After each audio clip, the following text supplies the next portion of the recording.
Have you ever felt a question that made you freeze inside? A moment when everything seemed calm on the surface, but something deep inside you screamed, "Something's not right." That subtle unease, hard to explain, is often more than just intuition.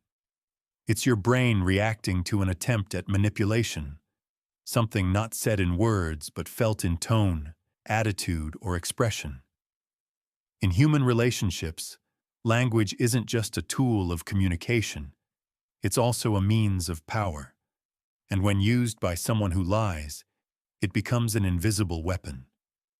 Liars don't just tell lies, they build an alternate reality, distort facts, and use questions that seem harmless but hide a precise intent. Questions that don't seek truth, but confuse, divert, and control. In this video, we'll explore together 5 common manipulative phrases. We'll examine the psychology behind them, how to recognize them, and how to respond with strength and clarity. But before we dive into the details, if you haven't subscribed to the channel yet, do it now. Click subscribe, turn on notifications, and give us a like. This helps us grow and keep bringing you important content like this. And now, let's begin. The first phrase we're analyzing is this: why are you overreacting so much? It seems almost like a gentle provocation, but in reality, it's one of the most classic forms of emotional manipulation. It doesn't address the problem or respond to accusations. Instead, it targets your reaction.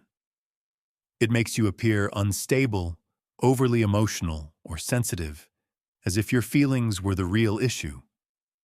According to Dr. George Simon, a clinical psychologist, this is a typical form of gaslighting.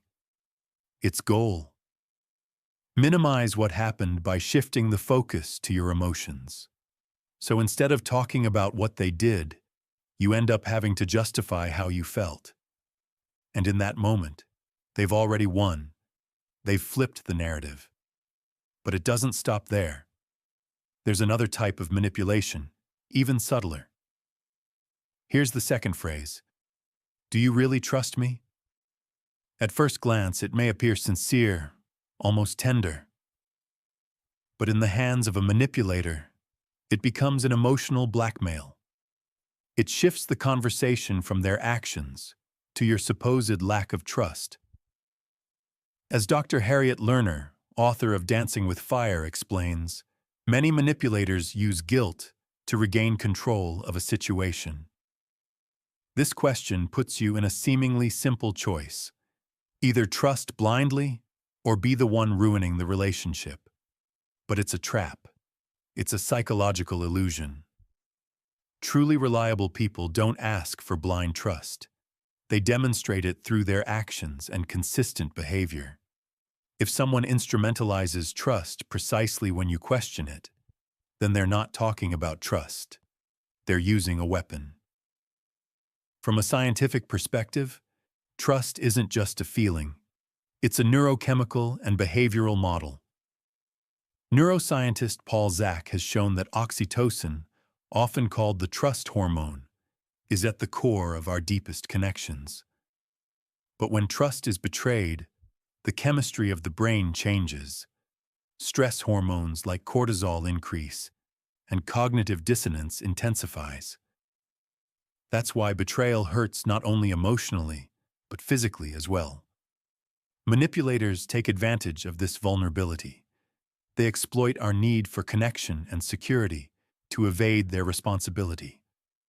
When someone asks, "Do you really trust me?" not to genuinely know the answer, but to silence your clarity, they're playing dirty. They're using your instincts against you. And what happens when the liar pretends not to understand? We move to the third question: what do you want me to say? A phrase that seems open-ended but is actually a defensive move. Instead of showing genuine introspection, the manipulator feigns confusion or overwhelm. According to Dr. Brené Brown, this is a response rooted in fear, where vulnerability is staged. The objective is to make you tell them what to say, so they can recite it without ever changing.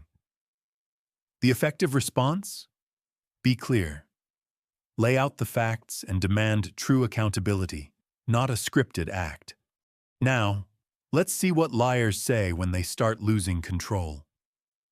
Fourth question. Can we move forward, please?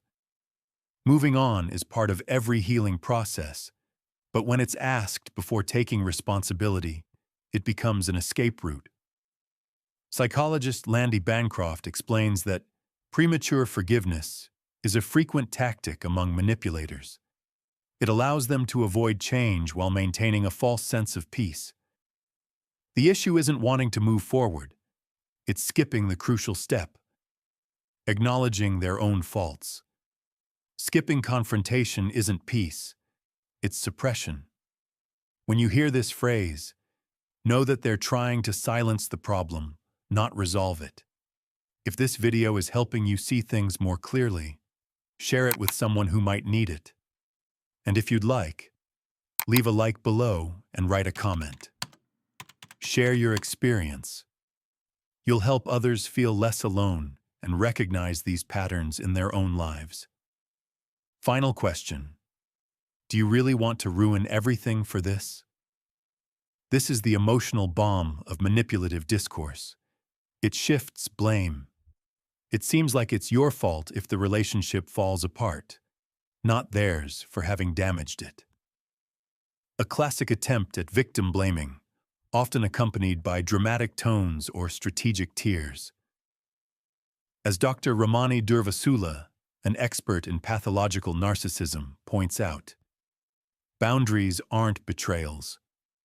When someone portrays themselves as a victim because they're being held accountable for their actions, they're manipulating emotional responsibility. If you feel pressured to give up self-respect just to maintain the relationship, that relationship is already over. Liars don't ask questions to understand. They ask to control.